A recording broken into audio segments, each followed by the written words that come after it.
So as you guys know, I'm into tech a lot, and there's actually a really big tech show everywhere. It's called CES. It stands for Consumer Electronics Show. And a lot of companies there, like a lot, probably hundreds of companies, show off their tech. And it's just really nice tech. There's cars, gaming computers, gaming like consoles, handheld consoles like Nintendo, TVs, laptops, so much stuff. And there's just other like odd gadgets. So a lot of companies like to show off like all the tech that they've made or they're making right now, all their like theories and what kind of prototypes they're making, or just like some ideas of what they're gonna make. So there's a lot of tech at this. I'm gonna be sharing some of my favorites and some of the best tech at CES 2025, and just one that it's not my favorite, but I think will be very useful in our house and probably some of your houses too if you like paintings and if you just like decorations. So let's get into this video and get started. For TVs, I like the Panasonic Z95B OLED. Very long name.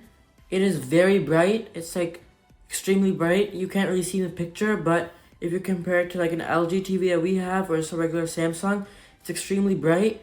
And at the bottom, you see that Dolby Atmos sound bar that like eliminates the need for an actual different separate sound bar, and the sound from it is amazing. It's probably one of the best speakers that's built into a TV. So it's very nice. Because of all this tech built into it, it is very thick. So this eliminates like the thinness of a TV. A lot of good TVs that people are buying today are very, very thin. But this Panasonic TV is not very thin. It's actually thick. And they replaced the thinness with all that good tech. Next is a handheld gaming console, the Nitro Blaze 11. This is a very big handheld gaming console. This has almost a foot long diagonal dimension, and it's just very, very big. You can see this guy holding it. He can just barely hold it, and the controllers can pop off, so it's like similar to a Nintendo. And it is very expensive. It's like $1,100. Here in these photos, you can see how much bigger it is to the Steam Deck, and Switch is even smaller than the Steam Deck. So as you can see, this is huge. So let's see how well it does when it comes out in late 2020. So this is like one of the most interesting and nice cars of CES 2025. This is the Honda Zero. This is a futuristic EV car. They have a SUV and saloon. SUV is just how it sounds like, but the saloon is like more of like a car. And if you kind of look at the saloon, it looks more like Lamborghini Countach, an old 1990s, 1980s Lamborghini. It looks like that, but it looks nice. And this is the inside. The inside is very, very futuristic. And this just looks something that would be used in the future. It'll be started to manufacture in 2026, mid 2026. And this is a big one, the NVIDIA RTX 590. The 490 is already so good, but they released the 590, which has good fans. The texture is kind of different, and it's just so much better. It gets almost double the FPS on games like Cyberpunk, and it's just crazy. Here you can see the difference between the old and the new. The new is averaging like 240 FPS, while the old was only at like 100, topping out at 110. This one is tops out at like 240, more than double, which is crazy. NVIDIA went like all out on this, and if you're a professional gamer and you're looking for that extremely high FPS, here you have it. It's just amazing. And this one is just an extra. It's the Pocketbook ink poster. This is actually kind of a fun one, since you can like put any painting on this.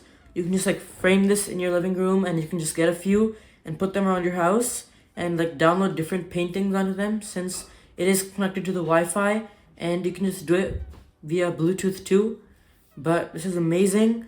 Just get a few of these, like I said, and if you get bored of the paintings that they're showing, just upload new ones, and you can keep on doing this.